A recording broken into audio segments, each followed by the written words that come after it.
Aurora, Zamboanga del Sur, isang bata ay dineklarang patay na isang doktor sa isang klinika.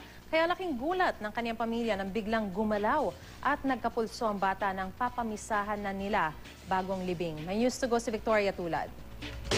Usap-usapan ngayon sa buong bayan ng Aurora sa Zamboanga del Sur ang umano'y muling pagkabuhay ng isang magtatatlong taong gulang na batang itago na lamang natin sa pangalang Dayan. Ayon sa kanyang ina, nilagnat noong isang linggo ang kanyang anak at nakaranas ng malalang pag-ubo.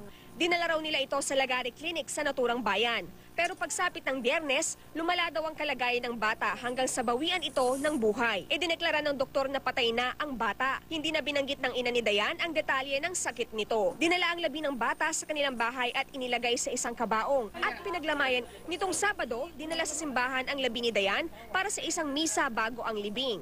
Pero nang buksan daw ng pamilya ang kabaong ni Dayan, laking gulat nila nang gumalaw umano ang ulo ng bata at pumintig ang kanyang pulso. Ato akong anak, akong gida sa hospital kaya anak lagi ginilantan, giubo.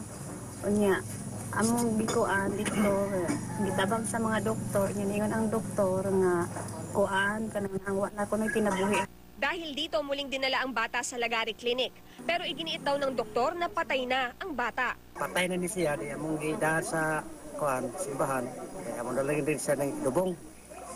Ya, tingala man dito sa simbahan. Pag-ukab na mo kay buhi man ang bata. Di mo nang among gialsag balik, gida na mo sa hospital. Gusto ngayon ng pamilya ng bata na dalhin ito sa mas malaking ospital. Nakarata ito sa kanilang bahay at pinaiinom nila ng tubig. Nakakaihi rin daw ang bata. Sa pahayag ng nurse at naatasang tagapagsalita ng Lagari Clinic, iginiit nitong clinically dead na ang bata. Ginawa raw nila ang lahat para mailigtas si Dayan, pero malala raw ang sakit nito. Patay talaga. Kaya nga na-surprise ako kahapon. Binalik ka yung pasyente dito. At tapos confirm nila talaga sa doctor if she's already dead. Patay naman talaga. Walang vital signs.